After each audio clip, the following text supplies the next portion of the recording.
하나님께서 우리에게 주시는 복은 단답형이거나 줄긋기 혹은 어떤 행동을 하면 이런 복 저런 복을 주는 형태가 아니라 하나님께서 애초에 아담에게 언약으로 약속하셨던 이 생명의 복을 주시는 것이라 하는 사실에 대해서 우리가 생각을 했습니다. 그리고 이런 생명의 복은 이 땅에서 맛볼 수 있는데 이 복을 누리게 하시는 하나님의 방법으로 첫 번째는 하나님 앞에 드리는 예배라고 하는 사실에 대해서 함께 생각을 했습니다. 우리가 예배에서 하나님의 영광의 아름다움을 목격하고 그 영광에 깊이 감동되어 하나님 앞에 예배함으로 하늘에서 내리시는 생명의 복을 맛보며 산다 하는 사실에 대해서 생각을 했고, 이제 두 번째로 하나님께서 우리에게 주신 것은 기도라고 하는 사실에 대해서 생각하는 중에 있습니다. 지난주에 우리는 기도를 하면 인생이 바뀐다라는 제목으로 그 첫 번째 메시지를 생각했는데, 기도라고 하는 것은 하나님의 임재 앞에서 그리스도 안에 있는 생명의 복을 찾아 얻게 하시는 하나님의 방법이라고 말씀을 드렸습니다. 즉, 기도를 통해서 우리는 먼저 하나님을 만납니다. 그리고 그리스도께서 십자가로 얻어 놓으신 생명의 복을 그 안에서 누리게 되는 것이죠. 그런데 이것은 그냥 하늘에서 우리에게 뚝 떨어지는 것이 아니라 구하라, 찾으라, 두드리라, 이렇게 해서 얻게 하셨다는 거죠. 그것이 바로 기도입니다.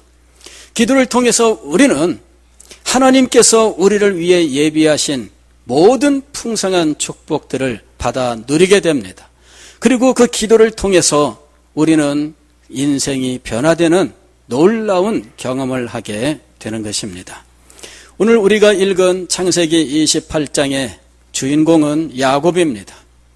오늘 우리가 이 야곱을 통해서 기도가 한 사람의 인생을 어떻게 바꿔 놓는지에 대해서 함께 생각하기를 원합니다.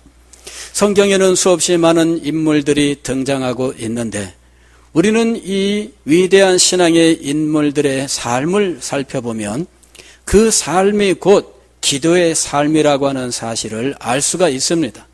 그리고 기도를 통해서 그들은 인생이 변화되고 하나님의 능력을 체험하게 되는 놀라운 것들을 목격할 수가 있는 것입니다. 오늘 우리는 그 중에서 야곱에 대해서 함께 생각하기를 원합니다. 우리가 야곱하면 좀 부정적인 생각이 많지요. 그는 마치 철부지와 같고 그리고 집착이 강한 인물이었고, 그래서 이 사람은 수단과 방법을 가리지 않는 사람으로서 우리가 알고 있습니다. 그러나 성경은 야곱이 위대한 신앙의 인물이라고 말씀하고 있습니다. 그는 아브라함과 야곱, 이삭과 야곱이라고 하는 이 역사적인 계보 속에 있으며 그는 족장들 가운데 한 사람으로서 위대한 신앙인이었던 겁니다. 어떻게 한 사람이 이렇게 야비하고 혹은 술수를 잘 쓰고 그리고 지나치게 자기 이 속에 밝은 것처럼 보이는데, 그런데도 불구하고 어떻게 이렇게 위대한 신앙의 인물이 될 수 있는지, 야곱이라고 하는 분은 너무나 우리와 닮아 있는 사람으로서 우리에게 주는 교훈이 참으로 많은 인물입니다. 그는 철부지와 같은 모습을 보여줍니다. 어린 시절에 자기 형 에서에게 팥죽 한 그릇을 내주면서 장자권을 나에게 주면 이 팥죽을 주겠다. 그래서 마치 장난처럼 에서도 그럼 가져가라 이러면서 팥죽을 주고 받은 거예요. 이 이야기를 대하면 장난 같아요.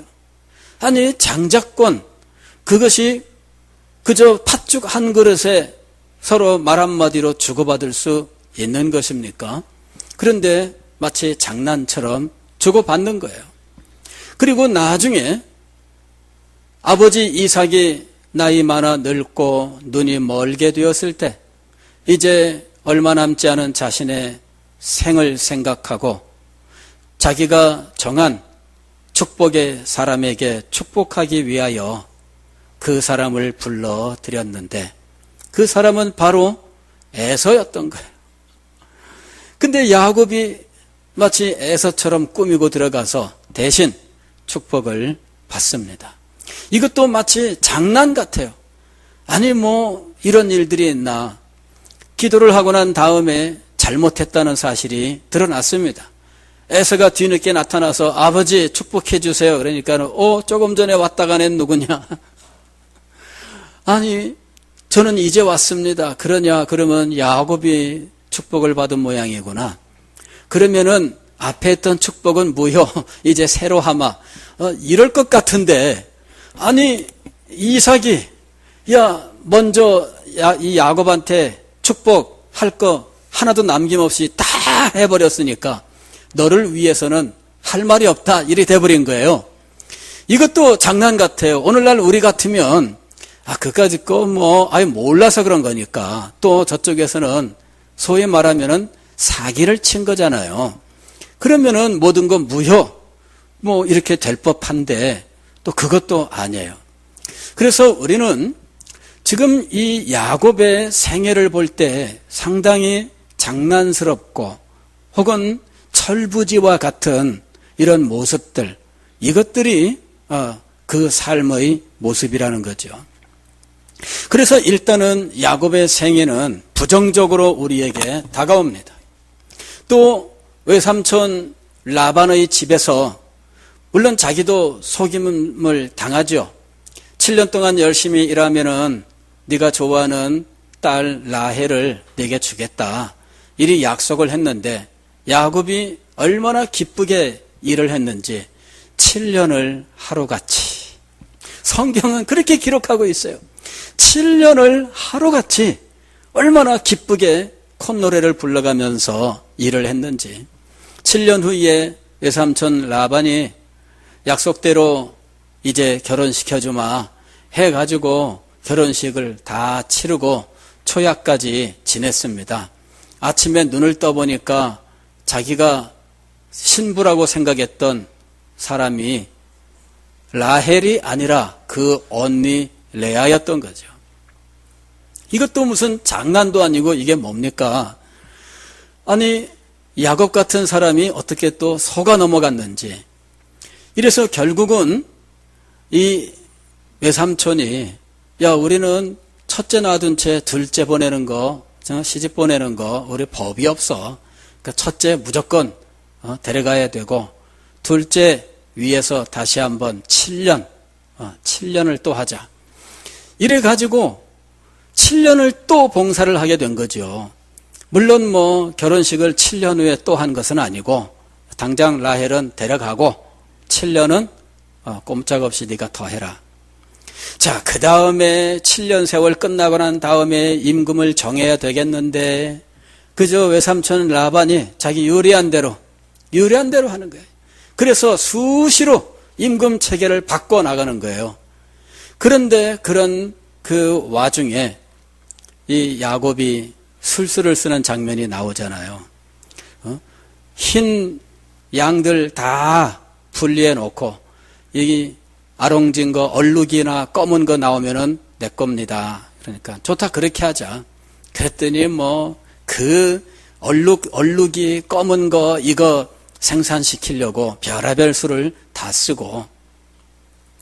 그래서 야곱의 생애는 상당히 부정적인 이미지가 형성된 거예요. 그러나 알고 보면 이 야곱의 생애는 우리의 생애와 같습니다. 우리들도 이런 모습들을 가지고 있어요. 우리들도 하나님의 자녀라고 하지만 그러나 부족한 모습이 너무나 많습니다. 하나님의 자녀라고 하는데 마음에 시기심도 많고 질투심도 많고 교만도 있고 그리고 다툼도 많고 어찌 보면은 오늘 우리의 모습이 야곱의 모습과 똑 닮아 있는 거예요. 문제는 뭐냐 이거죠. 문제는 하나님께서 야곱의 생애를 붙들고 인도하고 계셨습니다. 이것이 야곱의 생의 비밀이에요. 하나님께서 야곱의 생애 속에 역사하셨던 일들을 우리가 한번 생각을 해보면 얼마나 놀라운지 모릅니다. 저는 야곱이 왜 장자권을 그렇게 집착하면서 추구했을까 의문을 가졌어요. 자기 형에게 장자권을 마치 장난처럼 이 장자권을 내게 넘기면 팥죽 줄게 마치 장난 같아요. 그런데 야곱은 실제였어요. 실제 상황이야. 에서는 장난처럼 여겼는데 야곱은 실제 상황이에요. 정말 내가 장자권을 가져야 되겠다. 마음속에 소망이 있었어요. 그리고 이 장자권을 통하여 그가 얻게 될 것은 무엇이었느냐 하면 하나님의 축복이었죠. 그래서 아버지 이삭이 축복하고자 했을 때 그가 에서처럼 자기의 몸을 꾸미고 들어가서 눈먼 아버지를 속였는데 그는 양심의 가책을 받지 않았어요. 왜냐하면은 사실 이 축복을 받는 거는 야곱이 에서에게 이미 과거에 팥죽 한 그릇으로 장자권을 샀을 때 그때 이미 결정된 거예요. 이거는 내 몫입니다. 아버지가 비록 그걸 모르고 그저 끝까지 에서를 자기의 후계자로 삼으려고 했지만 야곱의 입장에서는 이미 에서하고 모든 거 다 끝난 거예요. 에서랑 장자권 자기한테 주기로 이미 결정된 겁니다. 그래서 야곱이 아버지에게 그 눈먼 것을 이용하여 에서 대신 축복을 받았을 때 사실 야곱은 마음에 무슨 가책이 있거나 그런 거 아닙니다. 자기가 에서하고 정한 대로 그거 에서 거 자기가 대신 받아가는 것은 당연한 거다. 이리 생각하는 거죠. 근데 그것이 장난이 아니었다는 사실을 에서가 알게 되는 거예요. 장자권, 팥죽, 그거 장난 아니야? 근데 이거를 이 야곱이 진짜로 만들어서 축복을 가로채 간 거죠. 그러니 에서는 장난으로 생각했다가 크게 당한 거예요. 그리고 이 일로 인해서 야곱에 대하여 원망하는 마음이 깊어졌는데 두고 보자. 아버지가 돌아가시면 가만두지 않겠다. 이 마음을 품은 거예요. 에서는 상당히 활동적인 사람이고 그리고 아마 굉장히 우락부락하고 힘도 센 사람으로 보입니다. 그런데 이 사람이 아버지에 대해서만큼은 아주 정이 깊고 그리고 애틋한 마음을 가지고 있었다 하는 것을 알 수가 있죠. 그는 아버지가 야곱을 잘못 축복을 했어도 아버지를 원망하지 않아요. 나중에 보게 되면은 아버지가 하나님의 부름을 받을 때까지 이 에서가 아주 잘 모시는 걸 볼 수가 있어요. 그리고 결혼해서 이방 여자들이 그 아버지 마음에 들지 않는 걸 보고 다시 셈족 여인을 이 아내로 받아들이고 하는 이런 모습을 볼 때 아버지에 대해서만큼은 아주 깊은 사랑과 공경의 마음을 가지고 있었던 인물로 보여요. 문제는 뭐냐? 하나님의 축복에 대한 소망이 없었어요.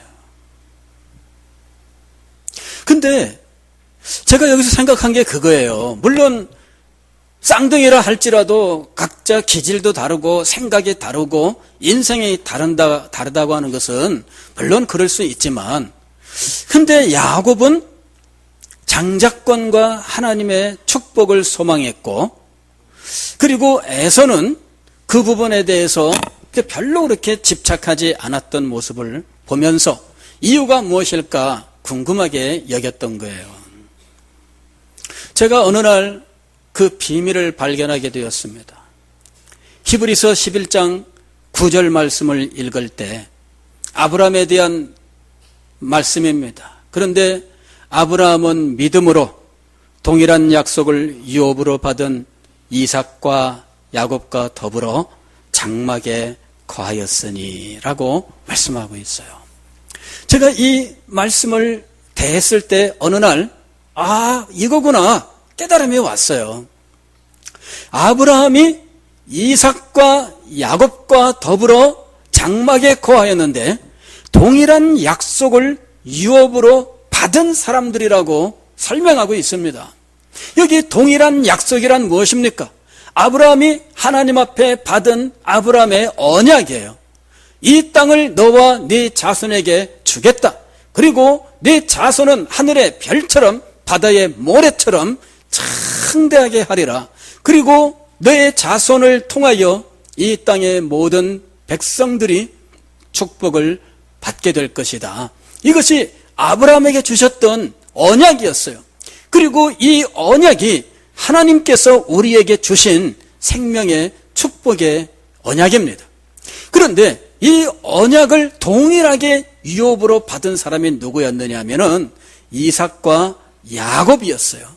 그런데 성경은 아브라함이 이들과 더불어 장막에 거하였다라고 말씀하고 있어요. 제가 이분들의 연세를 따져보니까 아브라함이 175세에 하나님의 부르심을 받았는데 그때의 야곱의 나이가 한 15세 청소년 시절이었어요. 그러니까 아브라함이 살아있을 때 모든 할아버지 할머니들처럼 손자를 사랑하고 손자를 귀여워하고 손자를 무릎에 앉히고 손자를 품에 안고 여러 가지 이야기를 들려준 겁니다. 그럴 때 가장 중요하게 들려주었던 이야기가 바로 하나님께서 아브라함에게 주셨던 언약이에요. 그리고 그 언약을 성취해 나가시는 하나님의 인도하심, 아브라함의 생애 자체가 하나님의 인도하심을 받은 하나님의 언약을 통하여 축복을 받은 삶이었어요. 이것 자체가 하나님께서 오늘 우리에게 주시는 계시입니다. 그것을 우리는 오늘 기록된 성경 말씀으로 읽었지만 그러나 야곱은 직접 아브라함을 통하여 들었던 거예요. 어린 시절에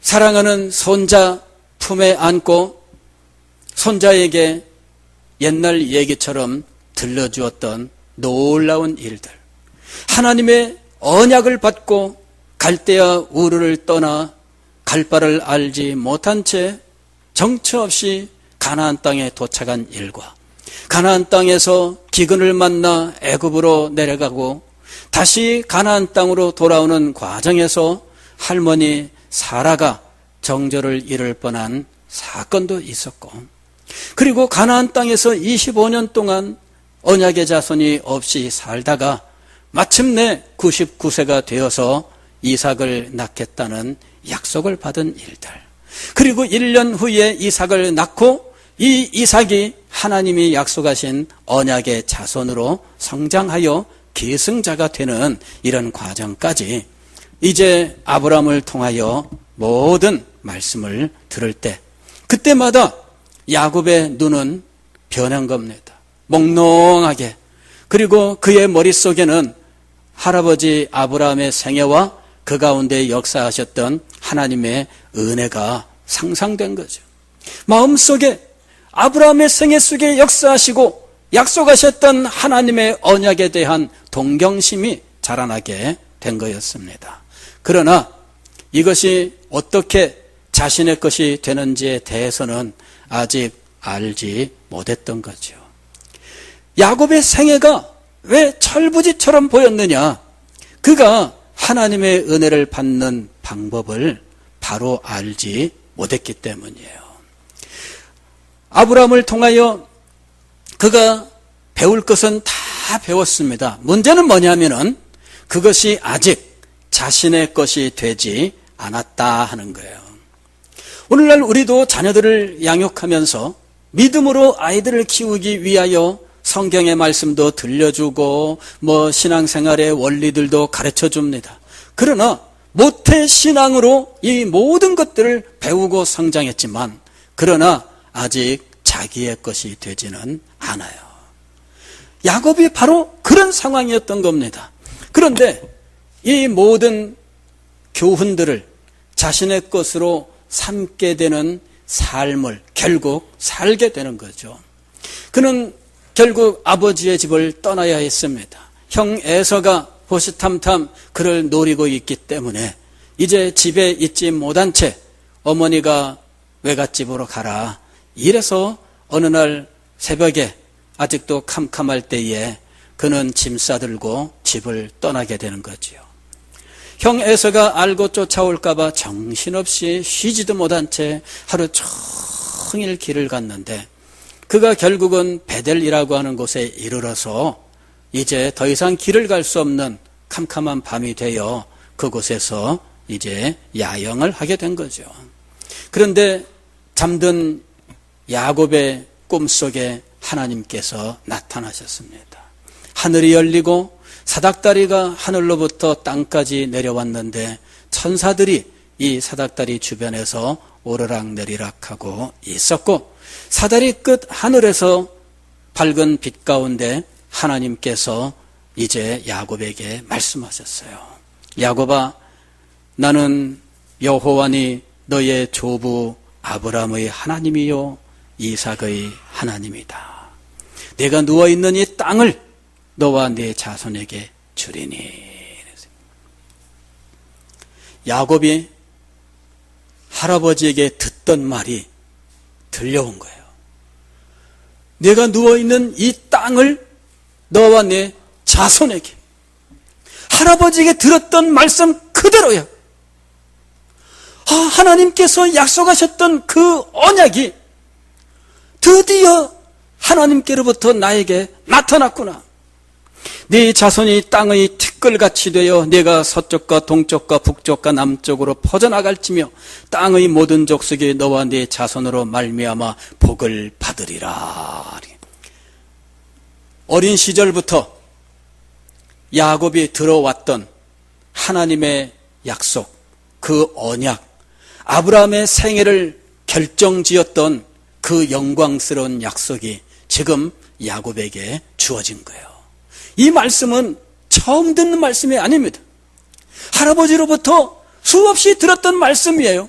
그러나 오늘 이 말씀을 할아버지의 말씀이 아니라 하나님의 말씀으로 듣게 되는 체험이 야곱에게 일어난 거예요.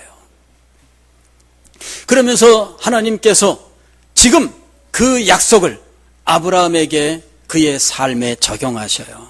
내가 너와 함께 있어 네가 어디로 가든지 너를 지키며 너를 이끌어 이 땅으로 돌아오게 할지라. 내가 네게 허락한 것을 다 이루기까지 너를 떠나지 아니하리라. 할렐루야.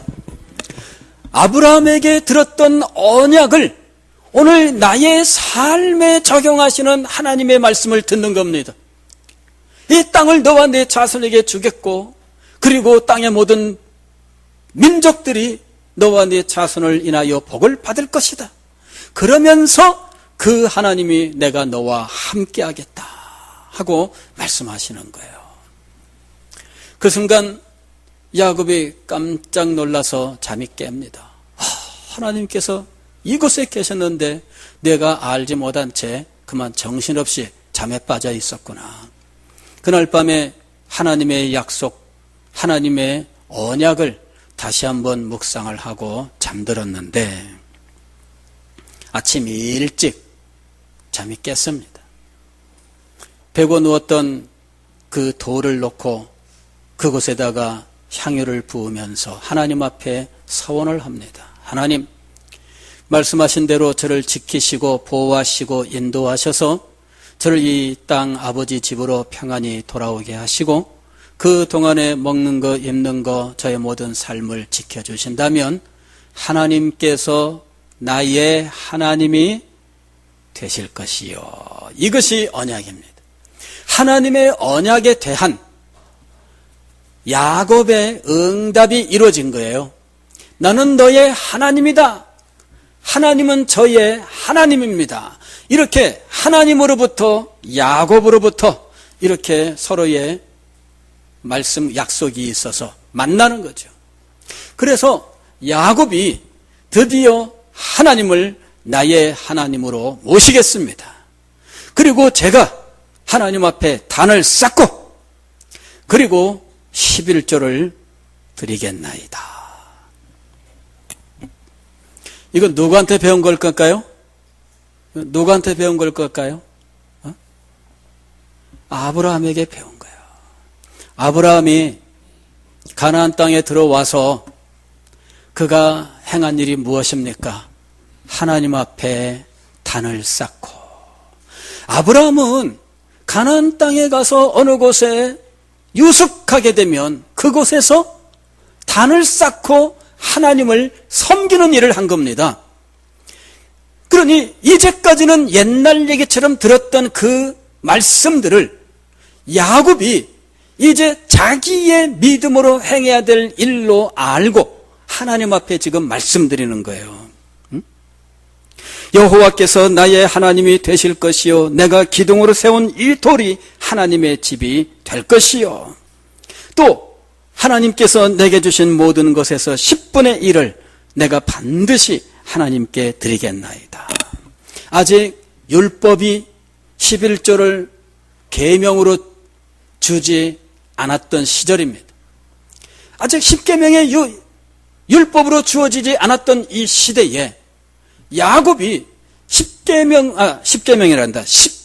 11조를 하나님 앞에 드리겠나이다 라고 말씀을 드려요.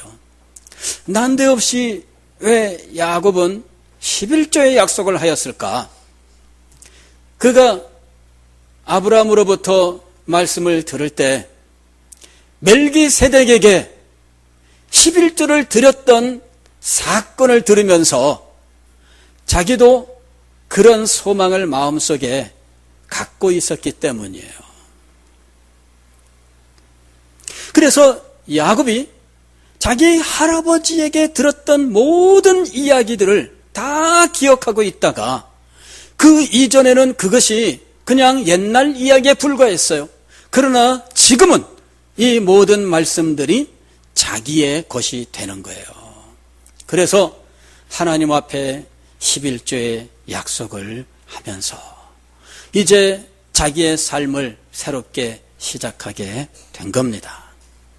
물론 이렇게 결심을 하고 하나님의 은혜 속에서 평생 살았다. 결론은 이렇게 말할 수 있지만 그러나 과정을 보게 되면은 그 과정에 많은 굴곡이 있어요. 때로는 세상을 향해 가기도 하고 때로는 술수를 쓰기도 하고 그럼에도 불구하고 하나님께서는 야곱의 삶에 함께 하셨습니다. 그리고 결국은 야곱의 삶을 하나님께서 변화시키신 거예요. 외삼촌 라반의 집을 떠나 고향으로 돌아오게 되었는데 아직 형 에서하고는 관계가 정리가 된 상황이 아닙니다. 그래서 돌아오는 동안에 야곱은 마음에 근심이 있어요. 형 에서와 어떻게 문제를 해결해야 할까? 먼저 선두로 정탐꾼들을 보냈는데 이 정탐꾼들이 돌아와서 하는 말이 이 형 에서 그 형님이 지금 아우를 맞이하기 위하여 400명을 데리고 지금 오고 있습니다. 이러는 거예요. 아니 장난입니까? 아우를 영접하러 오는데 웬 400명씩 끌고 와요? 그게 뭐 다 조카도 아니고 그렇죠? 400명이 다 조카도 아니고 이게 분명히 이거는 군대예요, 군대. 그래서 에서가 그때부터 고민에 빠졌어요. 이거 큰일 났구나. 이제 어떻게 할까? 이제는 다시 외삼촌한테 갈 수도 없어요. 죽으나 사나 에서를 만나야 되는데 어떻게 해야 되겠습니까? 먼저 에서의 마음을 달랠 계책을 내는 거죠.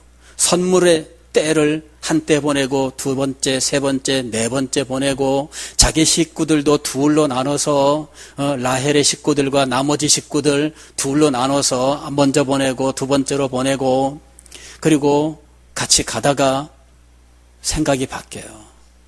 약복강을 다 건넜는데 그날 밤에 야곱은 마음을 바꿔서 강을 다시 건너와. 식구들은 저기에 두고 자기 혼자 다시 강을 건너오는 거예요. 그 마음이 어떻겠어요? 근데 그날 밤에 어떤 분이 야곱에게 찾아왔어요. 그리고 야곱과 씨름을 하기 시작을 했는데 밤새도록 엎치락 뒤치락. 아마 제가 볼 때는요, 야곱이 엎치락 뒤치락이라고 표현했지만은 야곱이 계속 당하기만 했을 것이다. 이렇게 생각이 됩니다. 툭 치면 넘어지고 구르고 야곱은 일방적으로 계속 당했을 거예요. 그런데 야곱이 포기하지 않습니다. 그가 가지고 있었던 한 가지 유일한 소망은 무엇이냐면은 나에게 축복해 주옵소서. 이거 하나예요. 나에게 축복해 주옵소서. 이제 그만 놔라. 내가 이제 가야 되겠다. 그랬더니 나에게 축복하지 아니하시면 가게 하지 않겠나이다. 축복을 유일한 소망 삼아서 결사적으로 그날 밤에 씨름했던 이분을 붙들고 늘어지는 거예요. 내 이름이 뭐냐? 야곱입니다. 그러냐? 야곱을 이스라엘이라고 바꿔라. 그리고 축복을 하니까 야곱이 그제서야 놓아줘요. 땅바닥에 누워서 온 얼굴에 땀과 먼지와 진얼구로 범벅이 되고 옷은 찢겨지고 완전히 걸레처럼 변해버린 그런 상황에서 야곱은 하늘에 새로운 태양이 떠오르는 것을 목격하는 거죠. 여러분, 그는 새로운 희망을 갖고 약복강을 건너가서 에서를 만나는데 모든 게 변했어요. 400명을 데리고 달려오던 에서가 무슨 변화가 생겼는지 야곱을 만나서 끌어안고 펑펑 울고, 야, 잘 왔다 동생아, 그동안 어떻게 지냈냐, 빨리 가서 아버지 만나보자. 하여튼 에서는 아버지 빱니다. 예, 아버지가 최고야. 근데 그날 밤에 일어난 일이 뭘까요? 그날 밤에 일어난 일이 뭘까요? 야곱이 고향을 떠나던 그 첫날, 다음날 아침에 하나님 앞에 서원했던 일이 있잖아요. 그런데 외삼촌 집에 가서 지내는 20년 세월 동안 야곱은 세상 것을 추구하며 살았던 거예요. 어린 시절부터 붙들고 있었던 장자권과 축복, 이것은 어느샌가 야곱의 머릿속에서 사라진 거예요. 그는 세상적으로 성공하기를 원했어요. 객지에 홀로 나와서 나를 지킬 것은 나밖에 없다. 그러면서 결사적으로 살아왔던 거죠. 치열한 삶을 살았습니다. 그리고 여발한 듯이 고향에 돌아갈 만큼 많은 재산을 얻게 되었어요. 그는 성공한 사람이었습니다. 그러나 그날 밤에 자기의 인생의 성공이 아무것도 아니다 라고 하는 깨달음이 오게 된 거예요. 약복강을 건너서 에서를 설득할 선물 4절단, 한때, 두때, 세때, 네때, 그리고 자기 식구들도 둘로 나누어서 먼저 만나면은 야곱의 식구입니다. 야곱의 식구입니다. 이러면서 이제 자기 앞에 다 보내면서 에서의 마음을 어떻게든 돌리고자 하는 그러한 고민에 빠져 있던 때에 그의 마음속에 아하, 내가 20년 세월 동안 객지에서 결사적으로 살면서 성취하고 이만하면은 내가 성공한 사람이다라고 생각할 수 있었던 이 모든 것들이 실상은 아무것도 아니구나 하는 것을 깨닫게 된 거예요. 아무것도 아니구나. 내가 결국 붙들어야 될 것은 축복이에요. 하나님께서 주시는 이 생명의 복, 언약의 복이 내가 결국은 붙들어야 할 것이다 하는 사실을 깨닫게 된 거예요. 그래서 그날 밤에 그는 놀라운 은혜 체험, 놀라운 신비 체험을 통해서 세상의 것들이 아무것도 아니며 하나님께서 주신 이 언약의 복이야말로 내가 추구해야 될 참된 복이다라고 하는 깨달음을 속에서 이것을 얻기 위한 결사적인 기도를 드리기 시작한 겁니다. 그날 밤의 씨름은 기도의 씨름이에요. 저도 어린 시절에 산기도를 갔는데 그저 어른들이 하시는 말씀이 가서 나무 뿌리 붙들고 기도하면서 이 나무 뿌리를 뽑아내라고 막. 그래가지고서는 이제 그날 밤에 결심을 단단히 하고 나무 뿌리를 뽑으려고 이제 했어요.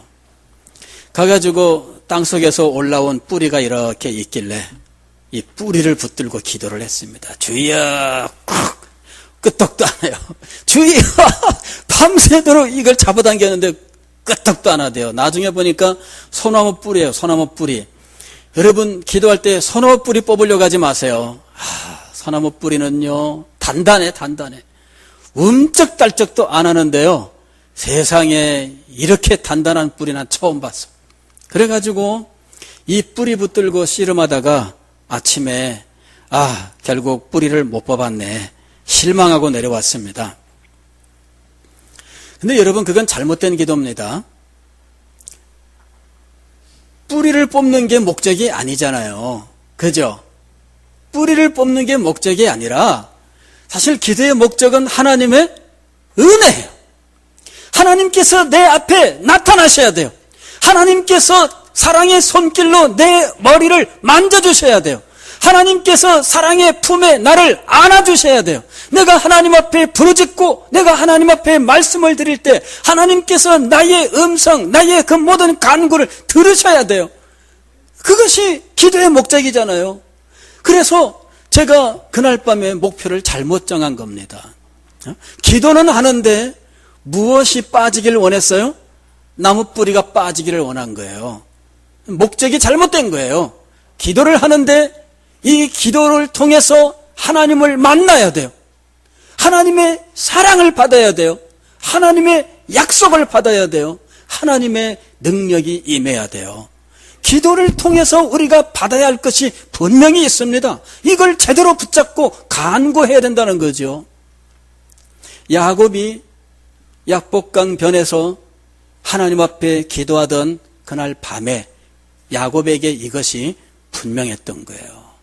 내게 축복하지 아니하면 가게 하지 않겠나이다. 그는 어린 시절부터 이 축복을 상상하고 이 축복을 소망하며 살던 사람이에요. 그러나 어느 순간 세상을 추구하고 세상의 성공을 바라면서 사는 삶으로 변해버렸어요. 천지간에 혼자라는 생각에 그는 자기를 지킬 것은 세상에 재물밖에 없다는 생각에 빠져 있었어요. 그러나 그날 밤에 그는 깨달은 겁니다. 이런 것들은 한순간에 날아갈 것이다. 에사가 군대를 이끌고 와서 한번 휩쓸고 가면은 내가 20년 동안 피땀 흘려 노력한 이 모든 것들은 그저 한나절에 날아가 버리는 것에 불과하다. 얼마나 허무하며 얼마나 허망한지 그는 마음속에 깊은 좌절을 겪게 된 거예요.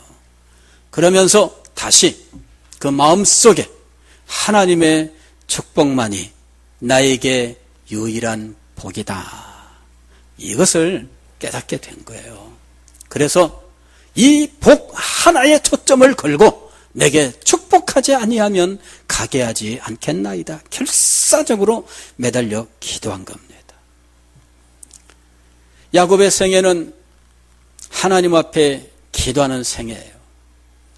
인생의 고비마다 하나님 앞에 결사적으로 기도하면서 하나님의 은혜를 받고 하나님의 축복을 받은 삶이었습니다.